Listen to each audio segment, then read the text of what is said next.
Everyone, post another video for you guys today. Um, Today is going to be a little bit more focused on kind of like a blog, keeping you guys updated on my Space Marine Dark Angels army that I'm painting.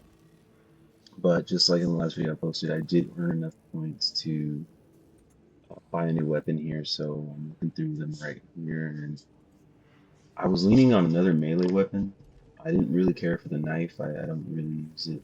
The characters that focus on the knife, like the sniper, which is also why I kind of ignored the sniper rifle, even though I've heard it does really good damage because you get a free shot back every time you hit a headshot. So I guess the sustainability is really good with that weapon now. And if you're really good with your headshots, I guess you can just really put some damage out. And I was going back and forth here between some of the other weapons. I was thinking about the Combi Melta. I ended up focusing on a Death's Grasp. It's just interesting. I like the Power Fist. I think they're interesting weapons from the 40k lore. I forget what they have. I don't know if they're like little conversion fields or whatever that surround the weapons, but I do know that just like Thunder Hammers, they practically disintegrate things on impact. And the idea that you can punch something and disintegrate it is, pretty insane and very Warhammer 40k. Um, I switched back and forth. I thought the Vanguard could use the Power Fist. Maybe I was mistaken, but I do know for sure that the Assault could. And I felt like using the Assault today and run around and do the jump pack slams. But I don't know if that's counterintuitive. So I did adjust the build here a little bit. I was kind of focused on using the jump pack as like a in and out type of playstyle, because I figured since I won't be charging attacks and I'll just be spamming melees with this heroic version of the weapon, um, figured it would be good for me to just get a lot of parries, spam melee, and then use the jump pack to dodge instead of jumping into the air and charge the hits. And you'll see in my gameplay that, old habits die hard, and I was jumping in the air and I didn't really get a single dodge out with the jump pack. But the idea was there, and it's just got to put into practice and maybe get more matches in with that play style. And we also did a chaos mission. You'll see when we went to the kiosk there. You'll see what we did a obelisk as well on the normal stratagem. But yeah, here I am picking the abilities. Um, I think these were all synergistic. I believe that's the commitment. So that's the one where you get your charge if you dodge with the jump pack. You get a charge back. And these are the perks that I have for being tier 4 prestige. And I'm sorry about that OneDrive notification in the bottom corner. I do eventually figure out it's there. And so here I am going up to the kiosk, picking the obelisk mission. This is my sergeant for Space Marine that I've been painting. Right now I have an intercessor squad that I'm working on, and I just finished him today, and pretty proud of him. I used the standard kit, the standard pose, I should say, which is the finger pointing, the rifle up and on the left hand, and then I used the right pauldron with the uh, the rope and the sergeant helmet with the skull in the middle. Now I put them together because I really wanted them uh, set up, but I do have some changes that I do want to make in the future.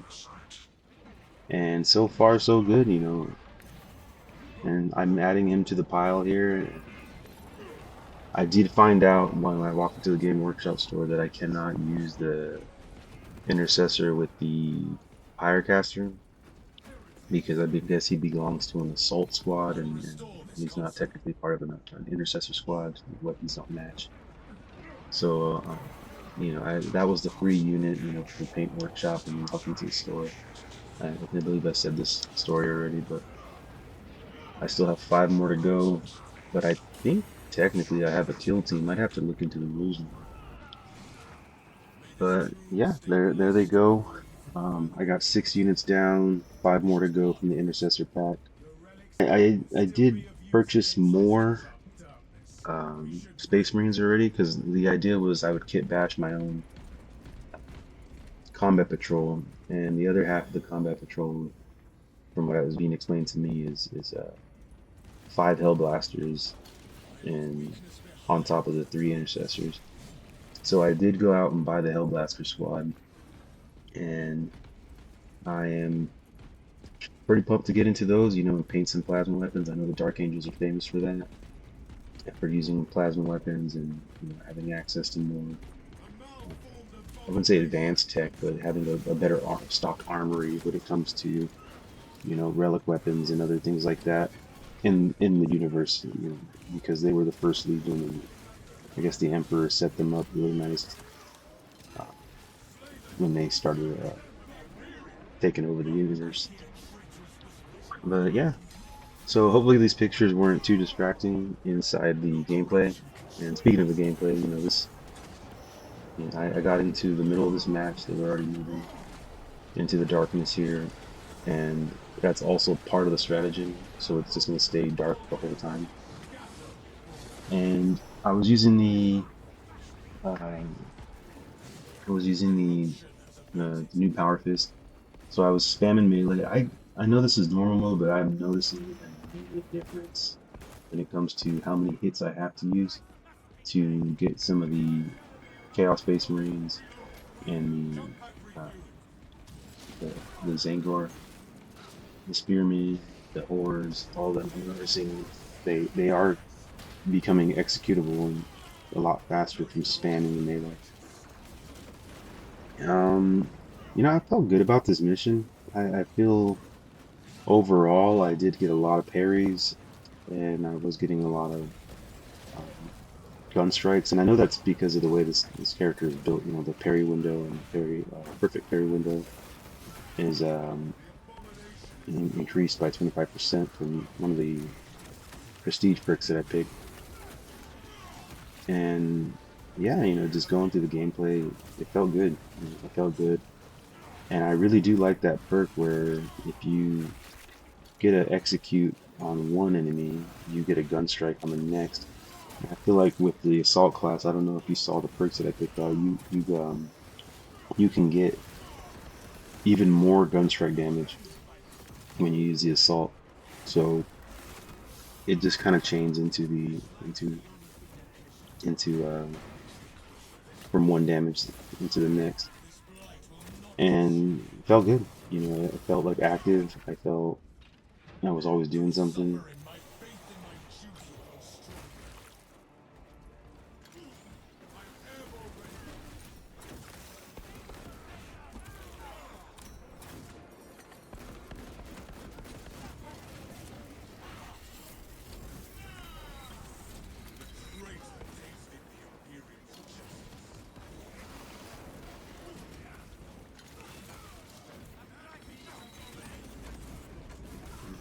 These corrupt guardsmen here, they were kind of annoying.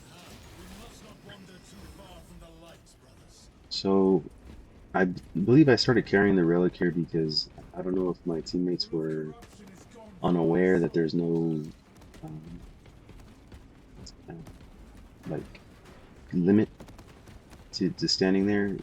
Or not a limit, but there's not going to be an objective marker that says move forward. I think the idea was you kind of have to like navigate this darkness and this labyrinth on your own, and you just put the relic down when you need to fight the enemies.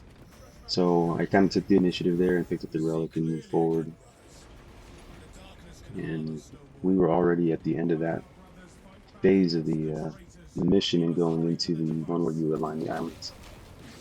I'm not sure what the beginning of the mission looked like. I knew of experience that sometimes you can get a hell brute right here, Luckily, there was nothing that crazy that popped out, and it was just a smooth mission from here on out. Getting a lot of executes. I really love this. You know, especially after painting up my Marines. You know, the idea that when they're in battle, this is how they're going to be fighting. You know, I'm gonna have to use my imagination a little bit, but I think that's what it's all about when you play a game like this, or at least a tabletop game. I've never played a match personally, but playing RPGs and other things like that from back in the day, you kind of have to fill in the blanks with your imagination versus what was happening on the screen. And then you got games like this that are finally like bringing it to life. And 2026 is going to be such a good year for Space Marine, Warhammer 40K in general, and Total War games coming out. So we're going to get the RTS junkies into the franchise, the Dawn of War games, so the other RTS junkies into this franchise. I know they've got more DLC planned. The Tech Marines are around the corner. You so I really do feel like we're, if you're a 40K fan, we're about to launch. I could be wrong, but if that Henry Cavill Amazon show launches, there's going to be a lot of buzz around this franchise. Similar to how I feel like what happened with comic books and the Avengers movies. There's a lot of people started getting into comic books and comic book media and making YouTube channels surrounded with comic book lore. All because people are getting introduced to it from the movies. And maybe that's what the Amazon show will do for Warhammer 40K. I know that secret level popped off, so um, we'll see. We'll see where we're going. Because the more money that flows into this, the better for all of us fans. More games will get better funding, and hopefully those better funded games get us awesome content. And the rollouts are faster. And we're already at the end here of this mission. Felt a little rushy. If you looked at every time I was doing the islands, the I was always kind of like running into the invisible wall because the next asset hadn't loaded or whatever, however you refer to that. But going into this, immediately chunking these enemies down. This power fist, I believe it still has like an AOE kind of a spread to it, right? So spamming that attack killed that group, and then also the teammate right there with me.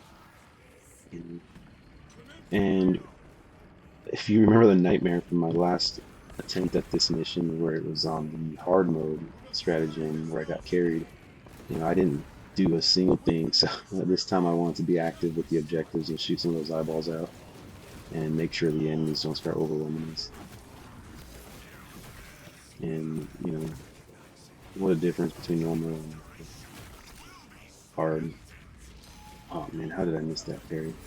Or how did I miss that dodge too? I got him down at the end. So yeah, the teammates really knocking those things down. You can see the sparks. I thought the shield was already down because of how dark it is. So I was shooting at the sorcerer, but we still needed one more. And I went straight for him. I wanted to use a new gauntlet, so I started meleeing, and then I remembered that when the Chaos Sorcerers are meleeed and they still have that shield up, they can trick you here and put a bunch of illusions in front of you. And I'm pretty happy about the execute on it. Felt aggressive in this gameplay, and the mission's already over, so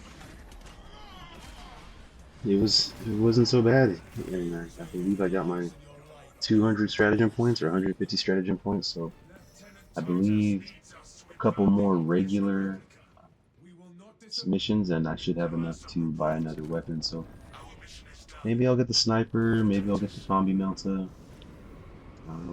I was working on the tactical and getting the relic version of bolt rifle there, so it would be really cool to do that. And oh yes, this is what I was talking about. You may or may not have noticed that some of my Space Marines that I put together they're missing their shoulder on their left pauldron, and that's because I have this on order at my local hobby shop. So when that comes in, I'm going to paint those up and then glue those on. And yeah, and not only will I be gluing those on, but as you can see in the kit here, there's actually like Dark Angels themed helmets and hooded helmets as well. So by the time I get to the Hellblaster squad and the rest of my Intercessor squad, maybe I can put on some of those Dark Angels themed. And I'll just kind of say in lore that they're more veteran units inside the squads and the Hellblasters. So yeah, that's the plan so far.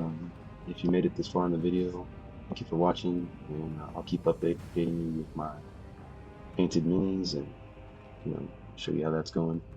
And maybe one day I'll post the results from a tabletop game at my local Warhammer store. Thank you for watching. Hope to see you in the next one.